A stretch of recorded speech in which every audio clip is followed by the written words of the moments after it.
सबैभन्दा पहिला हजुरहरूलाई नमस्कार। मैले एउटा भिडियो लिएर आएको हो कि मेरो सेयर एकाउन्ट हुन्छ नि जसको एक्सपायरिङ डेट हुन्छ अनि त्यो कसरी पत्ता लगाउने अनि डिमेट एकाउन्टको पनि एक्सपायरिङ डेट नि कहाँबाट कि मालुम गर्ने कि हाम्रो डिमेट एकाउन्ट अथवा कि मेरो सेयर एकाउन्टको एक्सपायरिङ डेट नि कहिलेसम्म हो अनि फेरि कि रिन्यू हामीलाई कहिले नि गर्नुपर्छ। सिम्पल र सानो भिडियो हुन्छ। हजुरहरू भिडियोमा कि बनेर साथ दिएर हेर्नु होला अनि बुझ्नुहुन्छ।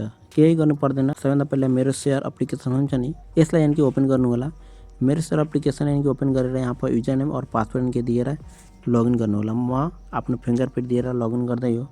लगइन गरेपछि यस्तो यानी कि अप्सन आउँछ। यस्तो अप्सन आएपछि केही पनि गर्नु पर्दैन। माथितिर एउटा लोगो जस्तो आइकन देख्नु भइरहेको छ। यहाँ कि क्लिक गर्नु होला। जसै क्लिक गर्दाखेरि यहाँ हजुरको टोटल डिटेल के बताउँछ।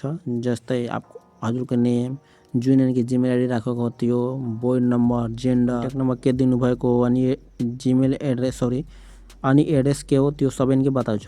त्यसपछि तलतिर स्क्रोल डाउन गर्दा हेर्नु यहाँ पर बताइएको छ एकाउन्ट इन्फर्मेसन। यसमा कि हजुरले देख्नु भइरहेको छ मेरो सेयर एक्सपायरिङ डेट 2026 1/27 कि बताइरहेछ मेरो अनि डिमेट एक्सपायरिङ 2083 3/32 BS यानी कि बिक्रम सम्बन्ध डिमेट एक्सपायरिङ अनि मेरो सेयर एक्सपायरिङ 2026 बताइरहेको छ। यस्तो यानी कि हजुरहरू आफ्नो यानी कि डिमेट एकाउन्ट अनि मेरो सेयर एकाउन्ट एक्सपायरिङ डेट यानी कि चेक गर्न सक्नुहुन्छ।